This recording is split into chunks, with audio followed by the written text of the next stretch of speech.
Yo, what's good? We're finally here with Vinny. I think we're just at a café, but I don't know, it's taken years to film a video like this. Yeah, Vinny's obviously been doing sales, just recently hitting into it. I guess after the last couple of years, what's made you want to actually hop on again?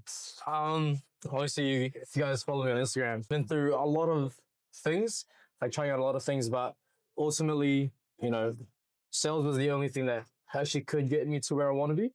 In terms of like supporting my family for like generations.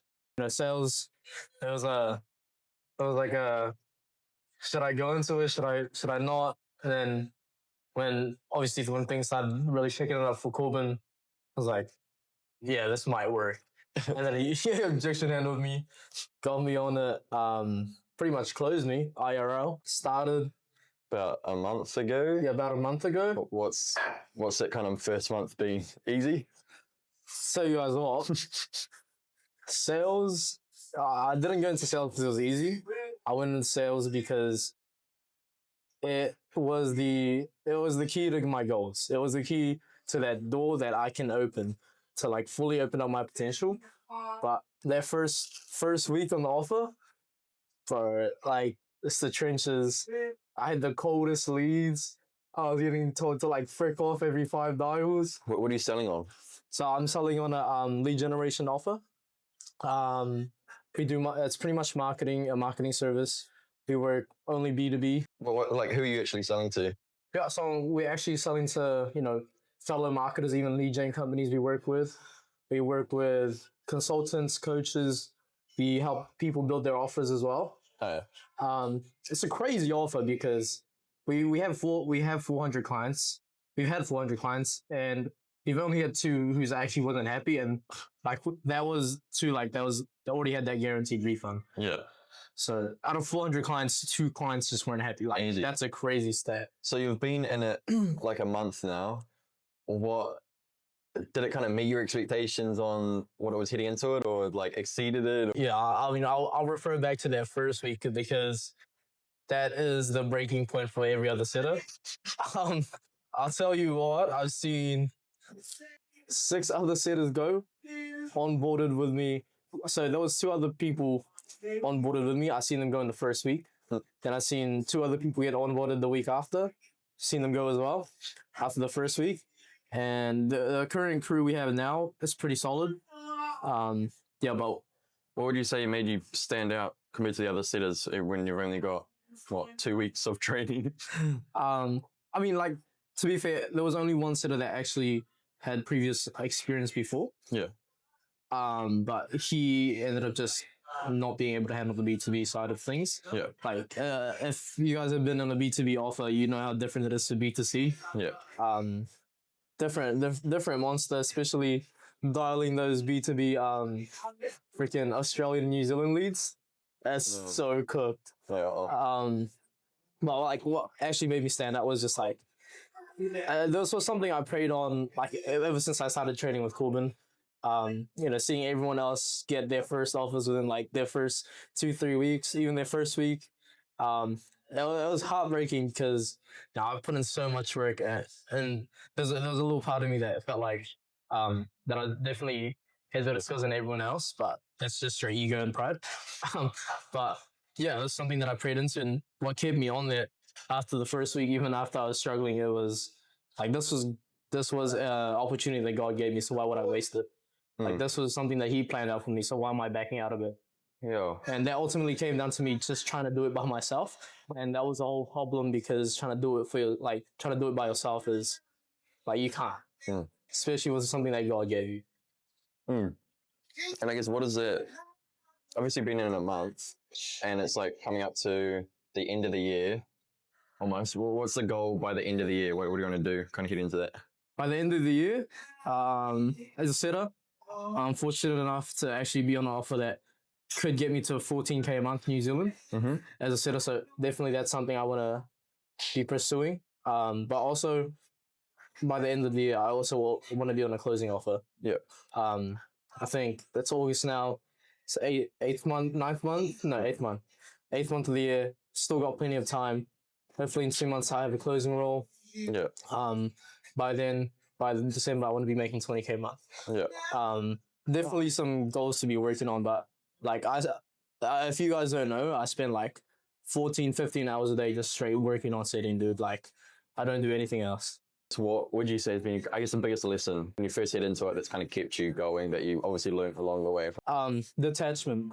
When you get on these calls and people tell you to frick off, at first week it's gonna hit you like a truck, but once you get kind of more people to telling you that, it's like it builds that resilience, and Yeah. you realize that ends after one call. Yeah. Next call, get it over with. Like Just it's a whole new call. Just on to the next. Like they don't know the previous person you just dialed like said frick you. Yeah. They don't know that. Like, and you should just forget about it because the chances are you're probably not gonna dial them again. Probably. Yeah. Now, you're obviously studying at the moment. We're both doing the same degree. What's the kind of end of the year? Because we're graduating. Are you going to push back into your degree or? That's a pretty funny question. Like the whole point and why I started uni, I never wanted to go to uni. The whole point of it was my mum wanted me to go to uni, and love my mum, so she made me do it. Come on. But it turned out to be not too bad. I got to meet Corbin, which is definitely a good thing. Met a lot of people that has positively impacted my life, that definitely have changed the way my life could have gone. But I don't think I'll be pursuing my degree after I get it. Yeah. Like, I've thought it out. I've done the pros and cons. I've done all the stats and data. Like, my degree is not gonna get me to where I want to be fast enough, right? Like we all have the same 24 hours, but the thing is, we also can't get the same 24 hours back. Yeah. So, like, it's really up to you what you want to pursue. But for me, that I was never going to use that degree to begin In with. terms of wanting to pursue something, what does, I guess, the degree not tick off that sales might that's wanting you to lean towards? Well, you guys already know it's probably the salary. Yeah. First of all, I did a month of training and got on a 10K NZD OT offer. Yeah. You can't do that with a degree. You can't. I'm literally talking with the most successful business owners in New Zealand, and I've done that with a month's worth of sales training. Yeah. To be able to do that with a finance degree, you need to be like 10 years deep. Definitely, I've known Corbin for 3 years now, even before he started sales. I'd tell you guys straight up, before he started doing sales, he was not a great talker. This guy, when we did presentations in class, would like start shaking. We were both in the same boat. I think like second week in class, we had to do a presentation about like our sales, and we just started shaking with our paper. Yeah, that's bad. But like now, bro, talking is easy. Yeah. I'm talking 24/7. Yeah, too much. But with that was bad. Like public speaking, like so many people in my DMs be like, oh, I don't know how to talk to people. I'm nervous at talking. I was probably the worst at public speaking. I remember I was a prefect at school, and then I had to do like a school speech, and that was like the nervous, like shaking. I think it was just a simple prayer to start off the assembly or whatever, and that was so bad. And then first year that was bad, but I don't know, after running through sales, getting sworn at, getting rejected, it was like, you just start to care less and less. And it's just like, bro, I could not care less. Let me just pitch. And it's pretty good. Like, it's pretty good. It's built conviction. If you guys don't know, if you speak to me like in a sales manner when I'm talking to clients, prospects, whatever, I don't stutter at all. If you speak to me IRL, dude, I stutter so much. Like, it's bad.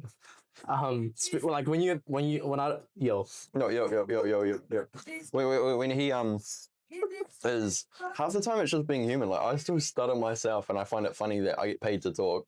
I've made thousands, and I get paid to talk to people. So I can't even spit out a proper sentence, proper English. But yeah, it is so cool. Like knowing how to read people, knowing how to. I guess switch a conversation, and it's just being in control of it. It's kind of cool.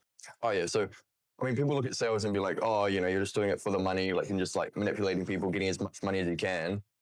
like these are warm high-ticket leads. Like these are people with problems with their lives. You know, they hate their work, or they're not spending enough time with their kids, they're not making enough money, or their business is failing, and they come to you for help. And then it's like, but they have this fear holding them back. They have this fear from taking that step, and they've been stuck in that same position for ages. And you're pretty much the person to help them overcome that fear and take that step with them that they couldn't do themselves. Like an analogy that people throw it out there is like, say you're standing at the edge of the mountain. Like if, you know, you're standing at the edge of the mountain, and very high mountain, and below you is the life that you always wanted. You know, the dream job, dream work, dream boat, dream house, whatever it is, you know, kids, whatever it is, you know, the whole shenanigans there. And you're standing at the top of the cliff, and you've been stuck there for like, I guess, 5 years or something, 6 years. You want to take that step, but you're too scared. And pretty much the responsibility of a sales rep or as a closer on this is to pretty much hold your hand and jump with you into that life they always wanted, to overcome that fear, knowing that fear has held you back from that situation and get you towards the life that you always wanted. That's what the job responsibility is as a closer heading into this. It's a win-win situation. Like, yes, you can say it about the money, but I always see money as the byproduct of helping somebody take that step. Yeah. And like, it is, I mean, it's easy to say that when the money's good. Oh yeah, easy to say, oh, I'm doing it for the change and just get thousands come through. Yeah, for sure. But is like, yeah, being the change that somebody took that step, like I get 10% of kind of like a commission on that. They get, you know, the life that they always want. So it's like I get paid very well on changing somebody's life for the better and them taking them steps. And one of the most fulfilling parts is once you've been on an offer for a while, you can have people from results from like 1 month, 2 months, 3 months, and they're like messaging me and being like, thank you for helping me take that step. I never would have taken that step. I've now been able to quit my job, do this full time, spend time with my kids. I've lost weight. I've done X, Y, Z, whatever it is. And it's like, I never would have done that without that push. Thank you.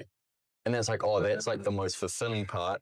And I was like, bro, that's what I want to chase. And it's so good being in a position where I can get my finances sorted as well as, you know, helping people take that step as well. Yeah, even that. I think more so a question, it's more of a Vinny interview that I've taken over, but how would you say so far your sales experience has, you know, helped your faith, weakened your faith, or what's that kind of look like in terms of you and your journey with God?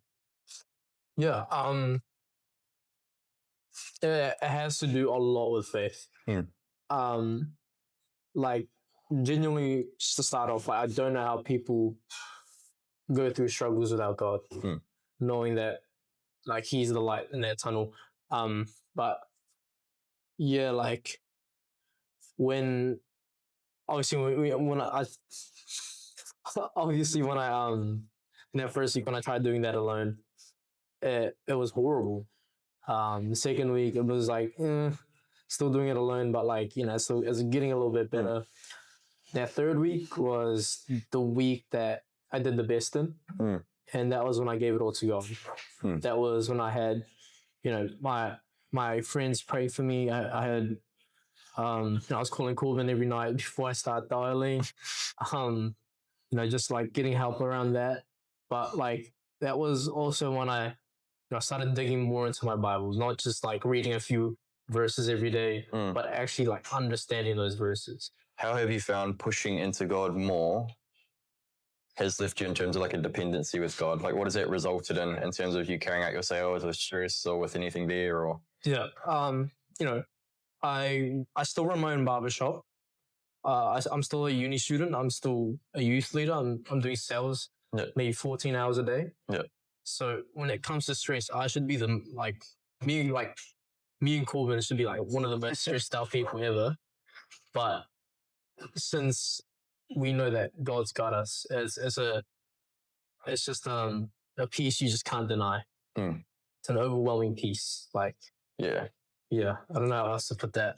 No, I think there's a verse that I've built kind of my sales experience on, or even just like me running up my business now, helping people head into the space like Vinny. It's Matthew 6:33. To dumb it down even past it, the NIV is push into me first and I'll get the business sorted. Give me the stress, give me the weight of the work. You just keep doing your thing. Just push into me first. Seek first the kingdom of God and I've got the business sorted. You just push into me. That's all you have to do. And I've got the business sorted.